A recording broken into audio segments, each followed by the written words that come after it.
Golden Audiobooks presents, narrated by Andrew Hint. Sir Arthur Conan Doyle. The Adventures of Sherlock Holmes. Adventure 10. The Noble Bachelor.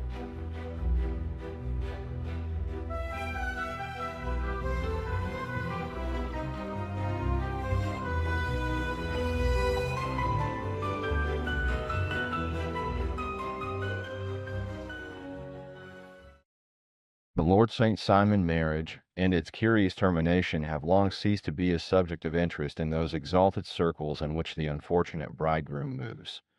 Fresh scandals have eclipsed it, and their more piquant details have drawn the gossips away from this 4-year-old drama. As I have reason to believe, however, that the full facts have never been revealed to the general public, and as my friend Sherlock Holmes had a considerable share in clearing the matter up, I feel that no memoir of him would be complete without some little sketch of this remarkable episode. It was a few weeks before my own marriage, during the days when I was still sharing rooms with Holmes in Baker Street, that he came home from an afternoon stroll to find a letter on the table waiting for him. I had remained indoors all day, for the weather had taken a sudden turn to rain with high autumnal winds, and the Jazeel bullet, which I had brought back in one of my limbs as a relic of my Afghan campaign, throbbed with dull persistence. With my body in one easy chair and my legs upon another, I had surrounded myself with a cloud of newspapers until at last, saturated with the news of the day, I tossed them all aside and lay listless, watching the huge crest and monogram upon the envelope upon the table, and wondering lazily who my friend's noble correspondent could be. "Here is a very fashionable epistle," I remarked as he entered. "Your morning letters, if I remember right, were from a fishmonger and a tide waiter." "Yes, my correspondence has certainly the charm variety," he answered, smiling, "and the humbler are usually the more interesting. This looks like one of those unwelcome social summonses which call upon a man either to be bored or to lie." He broke the seal and glanced over the contents. "Oh, come, it may prove to be something of interest after all." "Not social, then?" "No, distinctly professional." "And from a noble client?" "One of the highest in England." "My dear fellow, I congratulate you. I assure you, Watson, without affectation, that the status of my client is a matter of less moment to me than the interest of his case. It is just possible, however, that that also may not be wanting in this new investigation. You have been reading the papers diligently of late, have you not?" "It looks like it," said I ruefully, pointing to a huge bundle in the corner. "I have had nothing else to do." "It is fortunate, for you will perhaps be able to post me up. I read nothing except the criminal news and the agony column. The latter is always instructive. But if you have followed recent events so closely, you must have read about Lord St. Simon and his wedding." "Oh, yes, with the deepest interest." "That is well. The letter which I hold in my hand is from Lord St. Simon. I will read it to you, and in return you must turn over these papers and let me have whatever bears upon the matter. This is what he says. My dear Mr. Sherlock Holmes, Lord Backwater tells me that I may place implicit reliance upon your judgment and discretion. I have determined, therefore, to call upon you and to consult you in reference to the very painful event which has occurred in connection with my wedding. Mr. Lestrade of Scotland Yard is acting already in the matter, but he assures me that he sees no objection to your cooperation, and that he even thinks that it might be of some assistance. I will call at 4 o'clock in the afternoon, and should you have any other engagement at that time, I hope that you will postpone it, as this matter is of paramount importance. Yours faithfully, St. Simon. It is dated from Grosvenor Mansions, written with a quill pen, and the noble lord has had the misfortune to get a smear of ink upon the outer side of his right little finger," remarked Holmes as he folded up the epistle. "He says 4 o'clock. It is 3 now. He will be here in an hour." "That I have just time, with your assistance, to get clear upon the subject. Turn over those papers and arrange the extracts in their order of time, while I take a glance as to who our client is." He picked a red-covered volume from a line of books of reference beside the mantelpiece. "Here he is," said he, sitting down and flattening it out upon his knee. "Lord Robert Walsingham de Vere St. Simon, second son of the Duke of Balmoral, Hmm. Arms, azure, 3 caltrops in chief over a fess sable. Born in 1846. He's 41 years of age, which is mature for marriage, was undersecretary for the colonies in a late administration. The Duke, his father, was at one time Secretary for Foreign Affairs. They inherit Plantagenet blood by direct descent and Tudor on the distaff side. Well, there's nothing very instructive in all this. I think that I must turn to you, Watson, for something more solid. I have very little difficulty in finding what I want, said I, for the facts are quite recent, and the matter struck me as remarkable. I feared to refer them to you, however, as I knew that you had an inquiry on hand, and that you disliked the intrusion of other matters. Oh, you mean the little problem of the Grosvenor Square furniture van. That is quite cleared up now, though indeed it was obvious from the first. Pray give me the results of your newspaper selections. Here is the first notice which I can find. It is in the personal column of the Morning Post, and dates, as you see, some weeks back. A marriage has been arranged, it says, and will, if rumor is correct, very shortly take place between Lord Robert St. Simon, second son of the Duke of Balmoral, and Miss Hattie Doran, the only daughter of Aloysius Doran, Esquire of San Francisco, California, USA. That is all. Terse and to the point, remarked Holmes, stretching his long, thin legs towards the fire. There was a paragraph amplifying this in one of the society papers of the same week. Ah, here it is. There will soon be a call for protection in the marriage market, for the present free trade principle appears to tell heavily against our home product. One by one, the management of the noble houses of Great Britain is passing into the hands of our fair cousins from across the Atlantic. An important addition has been made during the last week to the list of the prizes which have been borne away by these charming invaders. Lord St. Simon, who has shown himself for over 20 years proof against the little god's arrows, has now definitely announced his approaching marriage with Miss Hattie Doran, the fascinating daughter of a California millionaire. Miss Doran, whose graceful figure and striking face attracted much attention at the Westbury House festivities, is an only child, and it is currently reported that her dowry will run to considerably over the 6 figures, with expectancies for the future, as it is an open secret that the Duke of Balmoral has been compelled to sell his pictures within the last few years, and as Lord St. Simon has no property of his own save the small estate of Birchmoor, it is obvious that the Californian heiress is not the only gainer by an alliance which will enable her to make the easy and common transition from a Republican lady to a British peeress. Anything else? Asked Holmes, yawning. Oh, yes, plenty. Then there is another note in the Morning Post to say that the marriage would be an absolutely quiet one, that it would be at St. George's, Hanover Square, that only half a dozen intimate friends would be invited, and that the party would return to the furnished house at Lancaster Gate, which has been taken by Mr. Aloysius Doran. 2 days later, that is, on Wednesday last, there is a curt announcement that the wedding had taken place, and that the honeymoon would be passed at Lord Backwater's place, near Petersfield. Those are all the notices which appeared before the disappearance of the bride. Before the what? Asked Holmes with a start. The vanishing of the lady. When did she vanish then? At the wedding breakfast. Indeed. This is more interesting than it promised to be, quite dramatic, in fact. Yes, it struck me as being a little out of the common. They often vanish before the ceremony and occasionally during the honeymoon, but I cannot call to mind anything quite so prompt as this. Pray let me have the details. I warn you that they are very incomplete. Perhaps we may make them less so.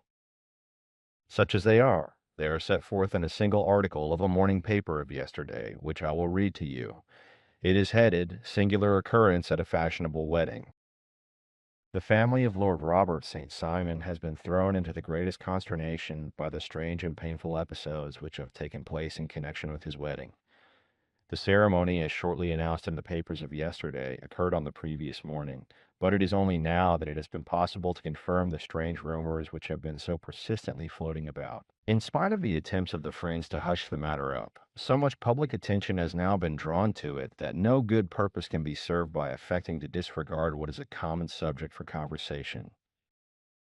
The ceremony, which was performed at St. George's, Hanover Square, was a very quiet one, no one being present save the father of the bride, Mr. Aloysius Doran, the Duchess of Balmoral, Lord Backwater, Lord Eustace, and Lady Clara St. Simon, the younger brother and sister of the bridegroom, and Lady Alicia Whittington.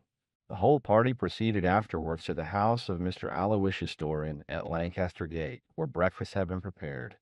It appears that some little trouble was caused by a woman, whose name has not been ascertained, who endeavored to force her way into the house after the bridal party, alleging that she had some claim upon Lord St. Simon. It was only after a painful and prolonged scene that she was ejected by the butler and the footman.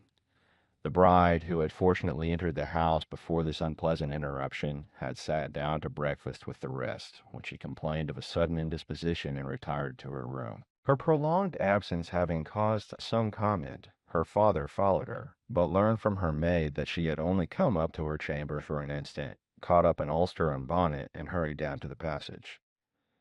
One of the footmen declared that he had seen a lady leave the house thus apparelled, but had refused to credit that it was his mistress, believing her to be with the company. On ascertaining that his daughter had disappeared, Mr. Aloysius Doran, in conjunction with the bridegroom, instantly put themselves in communication with the police, and very energetic inquiries are being made, which will probably result in a speedy clearing up of this very singular business. Up to a late hour last night, however, nothing had transpired as to the whereabouts of the missing lady. There are rumors of foul play in the matter, and it is said that the police have caused the arrest of the woman who had caused the original disturbance, in the belief that, from jealousy or some other motive, she may have been concerned in the strange disappearance of the bride. And is that all? Only one little item in another of the morning papers, but it is a suggestive one. And it is that Miss Flora Miller, the lady who had caused the disturbance, has actually been arrested. It appears that she was formerly a danseuse at the Allegro, and that she has known the bridegroom for some years. There are no further particulars, and the whole case is in your hands now, so far as it has been set forth in the public press. And an exceedingly interesting case it appears to be. I would not have missed it for worlds. But there is a ring at the bell, Watson, and as the clock makes it a few minutes after 4, I have no doubt that this will prove to be our noble client. Do not dream of going, Watson, for I'd very much prefer having a witness, if only as a check to my own memory. Lord Robert St. Simon, announced our page boy, throwing open the door. A gentleman entered, with a pleasant, cultured face, high-nosed and pale, with something perhaps of petulance about the mouth, and with the steady, well-opened eye of a man whose pleasant lot it had ever been to command and to be obeyed. His manner was brisk, and yet his general appearance gave an undue impression of age, for he had a slight forward stoop and a little bend of the knees as he walked. His hair, too, as he swept off his very curly-brimmed hat, was grizzled round the edges and thin upon the top. As to his dress, it was careful to the verge of foppishness, with high collar, black frock coat, white waistcoat, yellow gloves, patent leather shoes, and light-colored gaiters. He advanced slowly into the room, turning his head from left to right, and swinging in his right hand the cord which held his golden eyeglasses. "Good day, Lord St. Simon," said Holmes, rising and bowing. "Pray take the basket chair. This is my friend and colleague, Dr. Watson. Draw up a little to the fire, and we will talk this matter over." "A most painful matter to me, as you can most readily imagine, Mr. Holmes. I have been cut to the quick. I understand that you have already managed several delicate cases of this sort, sir, though I presume that they were hardly from the same class of society." "No, I am descending." "I beg pardon. My last client of the sort was a king." "Oh, really? I had no idea. And which king?" "The king of Scandinavia." "What? Had he lost his wife?" You can understand, said Holmes suavely, that I extend to the affairs of my other clients the same secrecy which I promise to you and yours. Of course. Very right. Very right.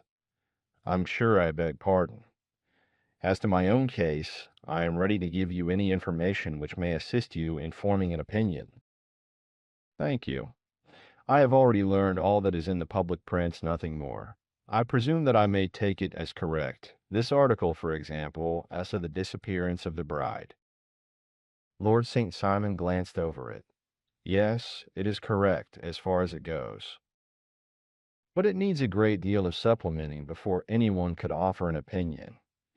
I think that I may arrive at my facts most directly by questioning you. Pray de ça. When did you first meet Miss Hattie Doran? In San Francisco a year ago. You were traveling in the States? Yes. Did you become engaged then? No. But you were on a friendly footing? I was amused by her society, and she could see that I was amused. Her father is very rich. He is said to be the richest man on the Pacific slope. And how did he make his money? In mining. He had nothing a few years ago. Then he struck gold, invested it, and came up by leaps and bounds. Now, what is your own impression as to the young lady's, your wife's character? The nobleman swung his glasses a little faster and stared down into the fire. You see, Mr. Holmes, said he, my wife was 20 before her father became a rich man.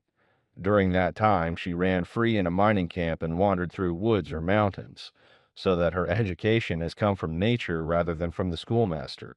She is what we call in England a tomboy, with a strong nature, wild and free, unfettered by any sort of traditions.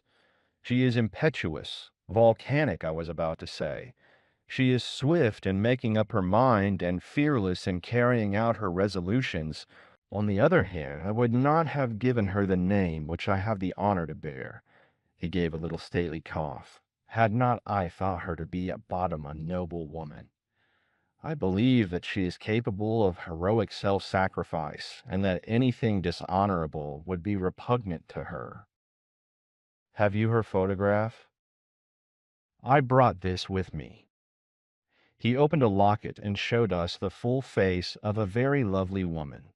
It was not a photograph, but an ivory miniature, and the artist had brought out the full effect of the lustrous black hair, the large dark eyes, and the exquisite mouth.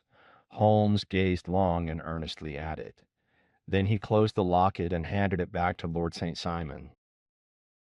The young lady came to London then, and you renewed your acquaintance?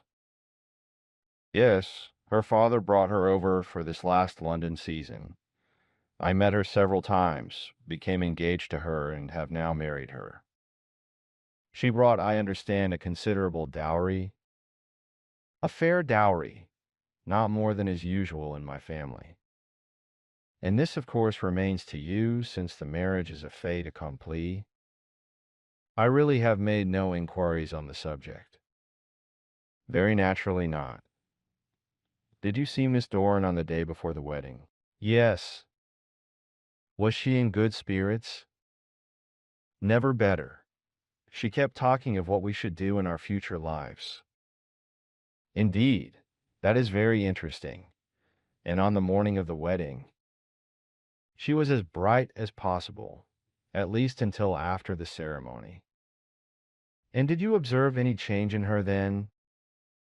Well, to tell the truth, I saw then the first signs that I had ever seen that her temper was just a little sharp. The incident, however, was too trivial to relate and can have no possible bearing upon the case. Pray let us have it for all that. Oh, it is childish. She dropped her bouquet as we went towards the vestry.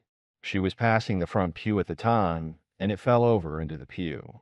There was a moment's delay, but the gentleman in the pew handed it up to her again, and it did not appear to be the worse for the fall. Yet when I spoke to her of the matter, she answered me abruptly, and in the carriage, on our way home, she seemed absurdly agitated over this trifling cause. Indeed, you say that there was a gentleman in the pew. Some of the general public were present then. Oh, yes. It is impossible to exclude them when the church is open. This gentleman was not one of your wife's friends?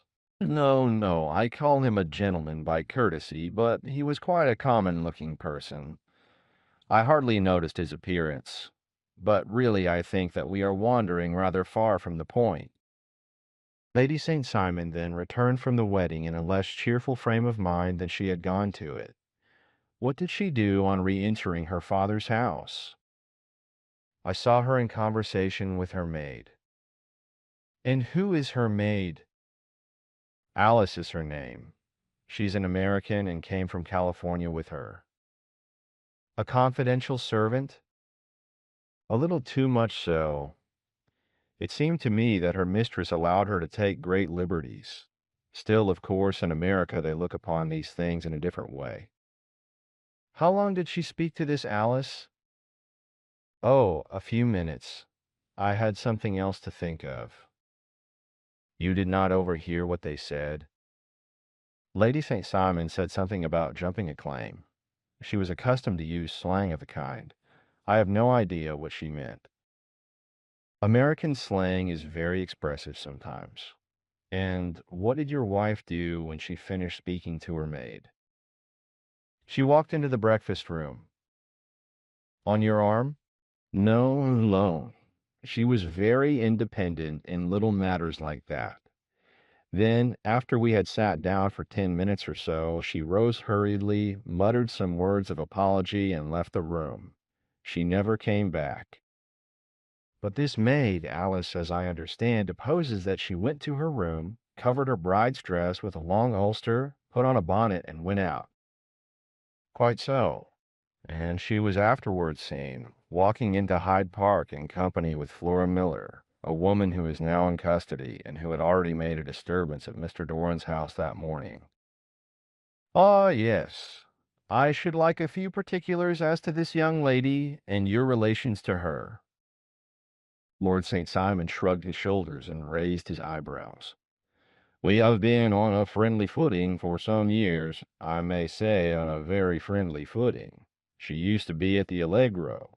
I have not treated her ungenerously, and she had no just cause of complaint against me, as you know women are, Mr. Holmes.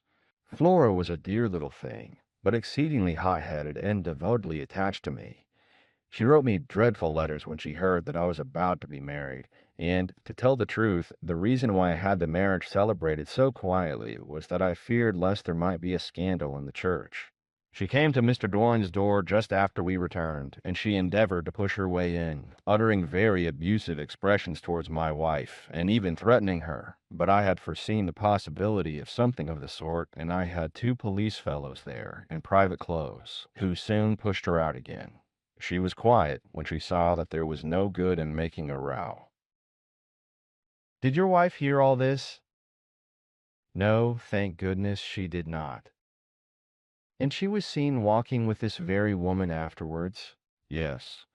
That is what Mr. Lestrade, of Scotland Yard, looks upon as so serious. It is thought that Flora decoyed my wife out and laid some terrible trap for her. Well, it is a possible supposition. You think so too? I did not say a probable one, but you do not yourself look upon this as likely. I do not think Flora would hurt a fly. Still, jealousy is a strange transformer of characters. Pray, what is your own theory as to what took place? Well, really, I came to seek a theory, not to propound one. I have given you all the facts. Since you ask me, however, I may say that it has occurred to me as possible that the excitement of this affair, the consciousness that she had made so immense a social stride, had the effect of causing some little nervous disturbance in my wife. In short, that she had become suddenly deranged? Well, really, when I consider that she has turned her back, I will not say upon me, but upon so much that many have aspired to without success, I can hardly explain it in any other fashion. Well, certainly that is also a conceivable hypothesis, said Holmes, smiling. And now, Lord St. Simon, I think that I have nearly all my data. May I ask whether you were seated at the breakfast table so that you could see out of the window? We could see the other side of the road in the park. Quite so. Then I do not think that I need to detain you longer. I shall communicate with you. Should you be fortunate enough to solve this problem, said our client, rising. I have solved it. Eh? What was that? I say that I have solved it. Where then is my wife? That is a detail which I shall speedily supply. Lord St. Simon shook his head. I'm afraid that it will take wiser heads than yours or mine, he remarked, and bowing in a stately, old-fashioned manner, he departed. It is very good of Lord St. Simon to honor my head by putting it on a level with his own, said Sherlock Holmes, laughing. I think that I shall have a whiskey and soda and a cigar after all this cross-questioning. I had formed my conclusions as to the case before our client came into the room. My dear Holmes, I have notes of several similar cases, though none, as I remarked before, which were quite as prompt. My whole examination served to turn my conjecture into a certainty. Circumstantial evidence is occasionally very convincing, as when you find a trout in the milk, to quote Thoreau's example. But I have heard all that you have heard, without, however, the knowledge of pre-existing cases which serves me so well. There was a parallel instance in Aberdeen some years back, and something on very much the same lines at Munich the year after the Franco-Prussian War.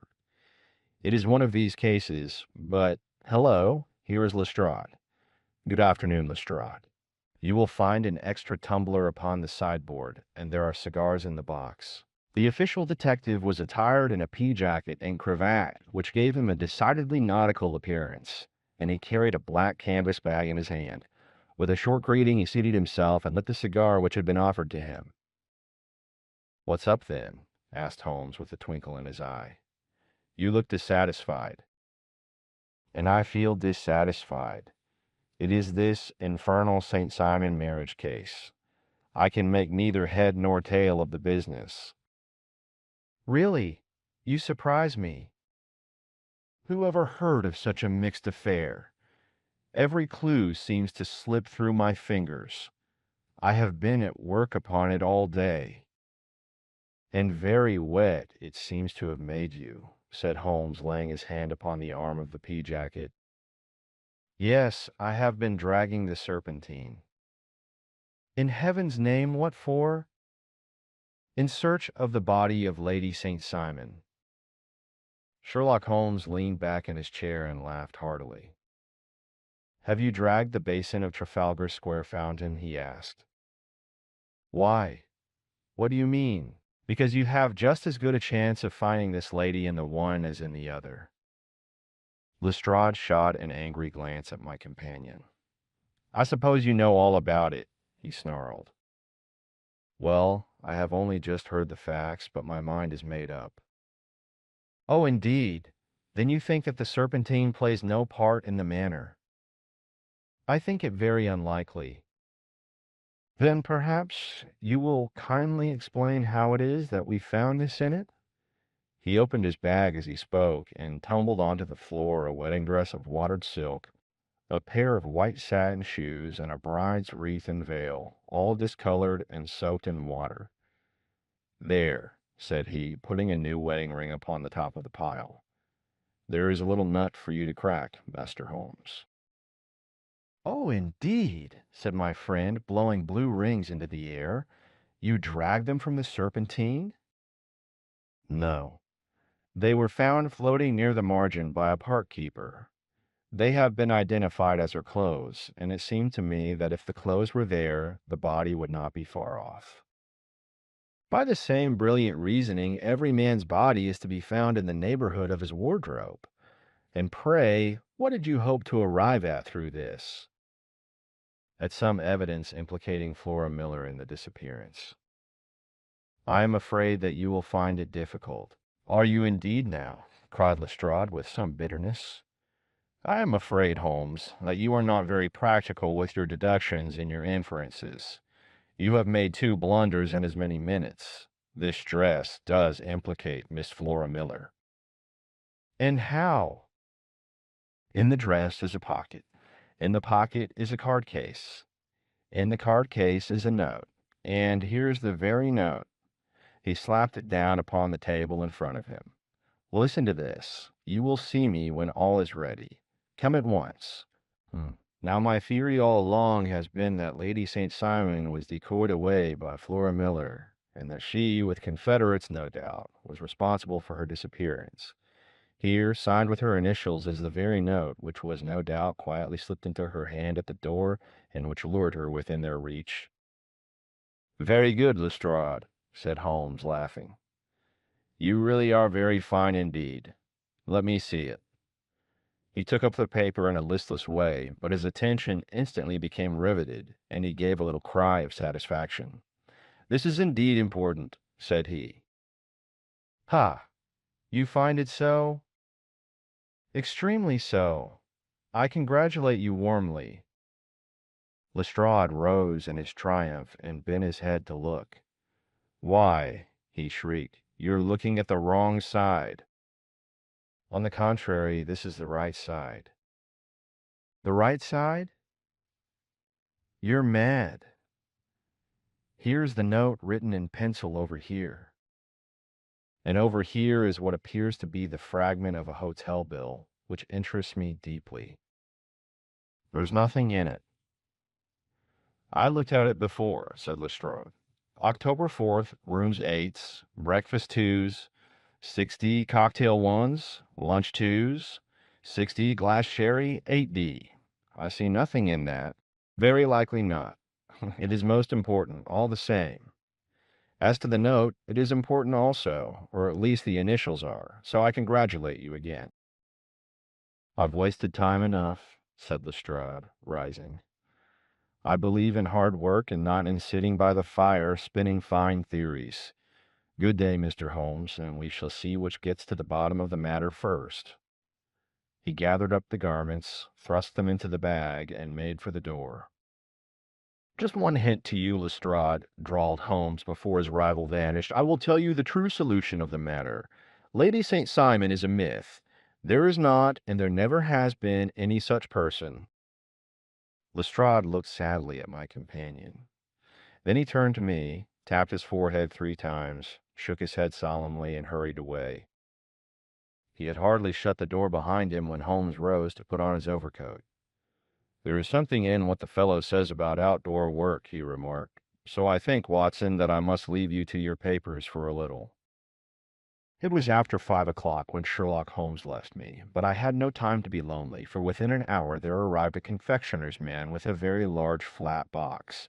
This he unpacked with the help of a youth whom he had brought with him, and presently, to my very great astonishment, a quite epicurean little cold supper began to be laid out upon our humble lodging-house mahogany. There were a couple of brace of cold woodcock, a pheasant, a pâté de foie gras pie, with a group of ancient and cobwebby bottles. Having laid out all these luxuries, my 2 visitors vanished away, like the genii of the Arabian Nights, with no explanation save that the things had been paid for and were ordered to this address. Just before 9 o'clock, Sherlock Holmes stepped briskly into the room. His features were gravely set, but there was a light in his eye which made me think that he had not been disappointed in his conclusions. "They have laid the supper, then," he said, rubbing his hands. "You seem to expect company. They have laid for 5. "Yes, I fancy we may have some company dropping in," said he. "I am surprised that Lord St. Simon has not already arrived. Ha! I fancy that I hear his step now upon the stairs." It was indeed our visitor of the afternoon who came bustling in, dangling his glasses more vigorously than ever, and with a very perturbed expression upon his aristocratic features. "My messenger reached you, then?" asked Holmes. "Yes, and I confess that the contents startled me beyond measure. Have you good authority for what you say?" "The best possible." Lord St. Simon sank into a chair and passed his hand over his forehead. "What will the Duke say," he murmured, "when he hears that one of the family has been subjected to such humiliation? It is the purest accident. I cannot allow that there is any humiliation." "Ah, you look on these things from another standpoint. I fail to see that anyone is to blame. I can hardly see how the lady could have acted otherwise, though her abrupt method of doing it was undoubtedly to be regretted. Having no mother, she had no one to advise her at such a crisis."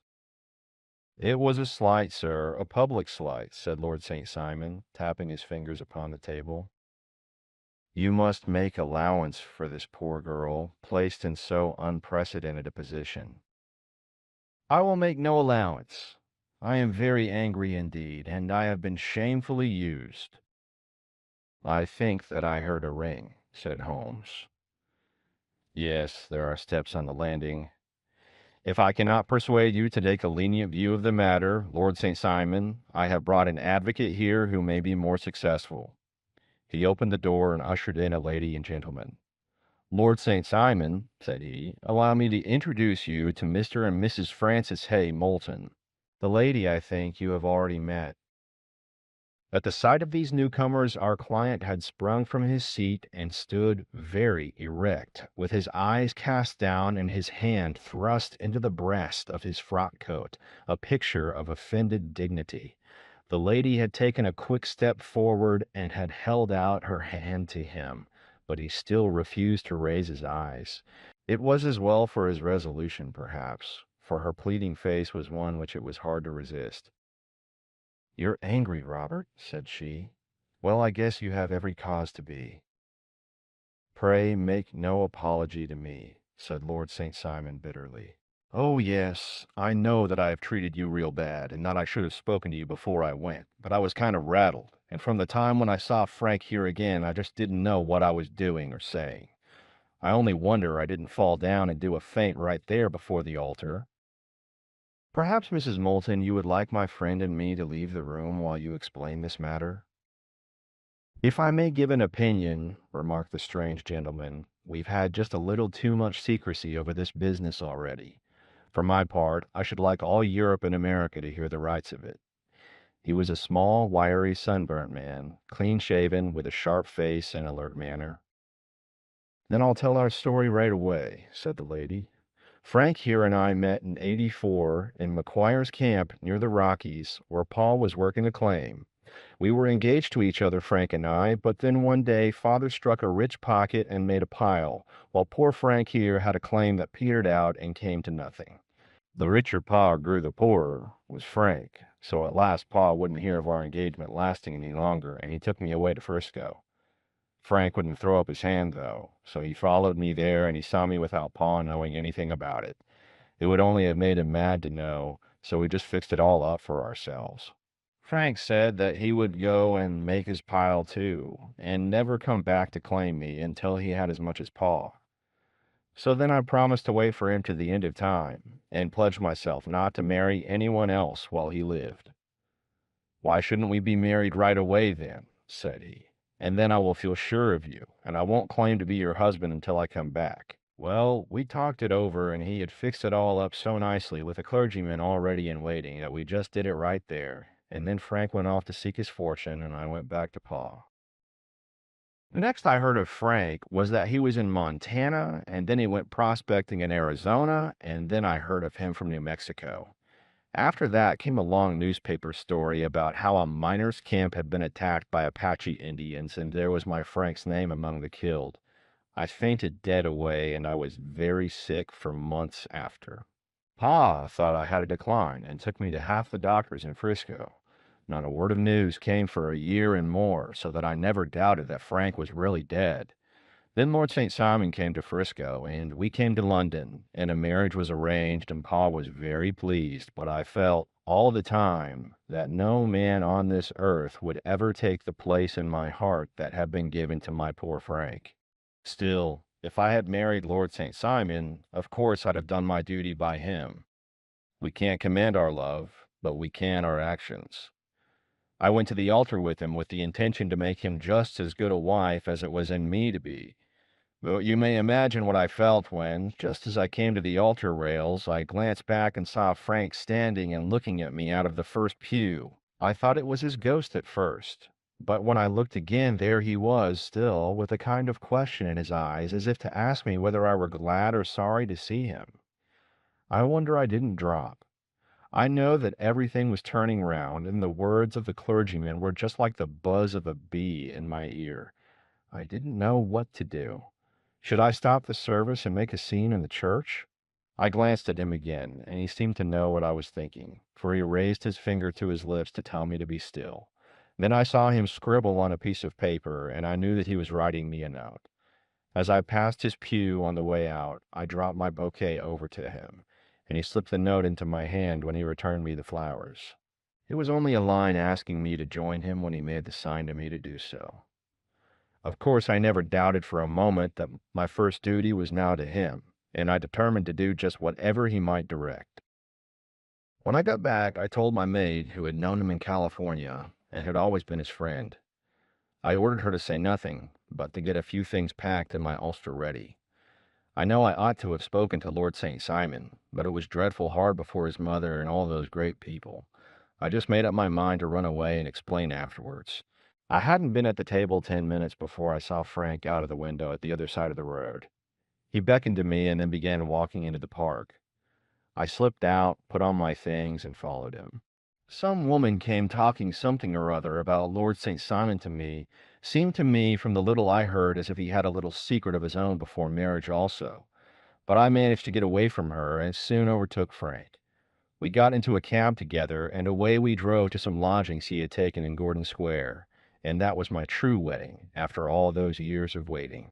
Frank had been a prisoner among the Apaches, had escaped, came on to Frisco, found that I had given him up for dead, and had gone to England, followed me there, and had come upon me at last on the very morning of my second wedding. I saw it in a paper, explained the American. It gave the name in the church, but not where the lady lived. Then we had a talk as to what we should do, and Frank was all for openness, but I was so ashamed of it all that I felt as if I should like to vanish away and never see any of them again, just sending a line to Pa, perhaps to show him that I was alive. It was awful to me to think of all those lords and ladies sitting round that breakfast table and waiting for me to come back. So Frank took my wedding clothes and things and made a bundle of them, so that I should not be traced, and dropped them away somewhere where no one could find them. It is likely that we should have gone on to Paris tomorrow, only that this good gentleman, Mr. Holmes, came round to us this evening, though how he found us is more than I can think, and he showed us very clearly and kindly that I was wrong, and that Frank was right, and that we should be putting ourselves in the wrong if we were so secret. Then he offered to give us a chance of talking to Lord St. Simon alone, and so we came right away around to his rooms at once. Now, Robert, you have heard it all, and I am very sorry if I have given you pain, and I hope that you do not think very meanly of me. Lord St. Simon had by no means relaxed his rigid attitude, but had listened with a frowning brow and a compressed lip to this long narrative. "Excuse me," he said, "but it is not my custom to discuss my most intimate personal affairs in this public manner." "Then you won't forgive me? You won't shake hands before I go?" "Oh, certainly, if it would give you any pleasure." He put out his hand and coldly grasped that which she extended to him. "I had hoped," suggested Holmes, "that you would have joined us in a friendly supper." "I think that there you ask a little too much," responded his lordship. "I may be forced to acquiesce in these recent developments, but I can hardly be expected to make merry over them. I think that with your permission, I will now wish you all a very good night." He included us all in a sweeping bow, and stalked out of the room. "Then I trust that you at least will honor me with your company," said Sherlock Holmes. "It is always a joy to meet an American, Mr. Moulton, for I am one of those who believe that the folly of a monarch and the blundering of a minister in far-gone years will not prevent our children from being some day citizens of the same world-wide country under a flag which shall be a quartering of the Union Jack with the stars and stripes." The case has been an interesting one, remarked Holmes when our visitors had left us, because it serves to show very clearly how simple the explanation may be of an affair which at first sight seems to be almost inexplicable. Nothing could be more natural than the sequence of events as narrated by this lady, and nothing stranger than the result when viewed, for instance, by Mr. Lestrade of Scotland Yard. You were not yourself at fault at all, then? From the first, two facts were very obvious to me. The one that the lady had been quite willing to undergo the wedding ceremony, the other that she had repented of it within a few minutes of returning home. Obviously, something had occurred during the morning, then, to cause her to change her mind.